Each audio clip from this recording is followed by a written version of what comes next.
Dinosaurs एक ऐसी प्रजाति जिन्होंने कई करोड़ों वर्षों तक इस धरती पर राज किया। इसी हवा में सांसें ली, यहीं पले और बड़े हुए, यहीं लड़ाइयाँ लड़ी और लगभग 14 करोड़ वर्षों तक इस धरती पर राज किया।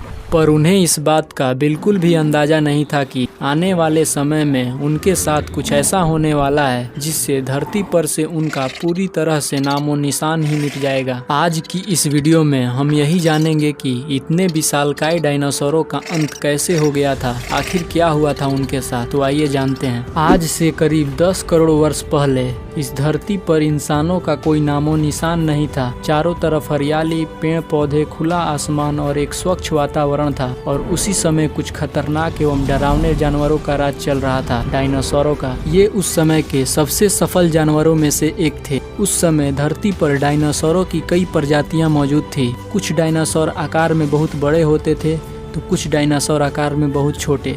कुछ डायनासोरों की पूंछें बहुत लंबी होती थी तो कुछ ऐसे डायनासोर थे जो हवा में उड़ सकते थे।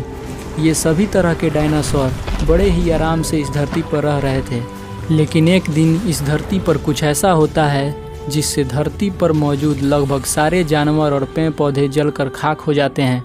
दरअसल आज से करीब 6.5 करोड़ वर्ष पहले स्पेस में मौजूद एक बड़ा सा एस्टेरॉयड का गोला, जिसका साइज लगभग 10 से 15 किलोमीटर का था, 1 लाख किलोमीटर प्रति घंटे की रफ्तार से पृथ्वी से आ टकराता है। यह टकराव आज के मेक्सिको का युकाटान पेनिनसुला है। यह टक्कर इतनी खतरनाक थी कि जिसके बाद लगभग 35,000 डिग्री सेल्सियस की ऊर्जा वाला एक भयंकर विस्फोट होता है। यह विस्फोट इतना खतरनाक था कि अगर इसे हिरोशिमा और नागासाकी के हमले से कंपेयर किया जाए तो हिरोशिमा और नागासाकी जैसे 100 करोड़ हमले से भी ज़्यादा खतरनाक का विस्फोट था। यह विस्फोट इतना शक्तिशाली था कि इसके टकराते ही धरती पर जो धूलकण, पत्थर एवं लाखों टन धातु मौजूद थी अंतरिक्ष में चली गई और टकराव वाली जगह पर 180 किलोमीटर चौड़ा और 20 किलोमीटर गहरा गड्ढा बन गया। विस्फोट के कारण इस गड्ढे का सारा मैटर और पत्थर आसमान में धूल के बादल के रूप में बदल गए।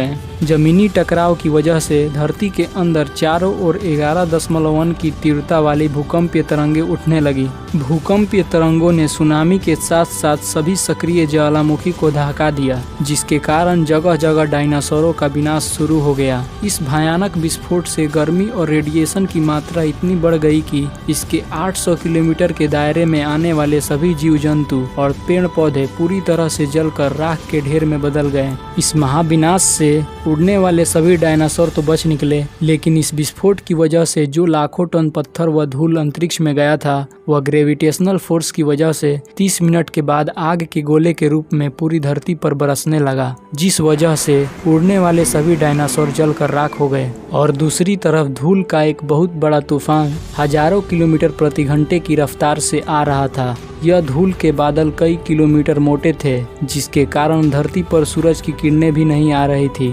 इस विस्फोट की वजह से धरती का तापमान 200 डिग्री सेल्सियस से भी ज्यादा गर्म हो गया था। इस वजह से पेड़ पौधों की लगभग सारी आबादी जलकर खाक हो गई और जो डायनासोर विस्फोट के इलाके से बहुत दूर थे वो भी इस भयानक गर्मी से नहीं बच पाए। इस महाप्रलय से धरती की करीब 90% प्रजातियां खत्म हो गई और जो 2% जीव बच गए थे उनमें सिर्फ वही जिंदा रह सके जो आकार में बहुत छोटे थे और जो जमीन के अंदर बिल बनाकर रह सकते थे। लेकिन यह महाविनाश और डायनासोरों का अंत किसी अन्य जीव के छोटी प्रजाति के लिए सुनहरा अवसर था और वो थे मैमल्स। मैमल्स छोटे स्तनधारी जानवर थे जो इस महाप्रलय में बच गए थे। मिलेंगे नेक्स्ट वीडियो में, तब तक के लिए जय हिंद, वंदे मातरम।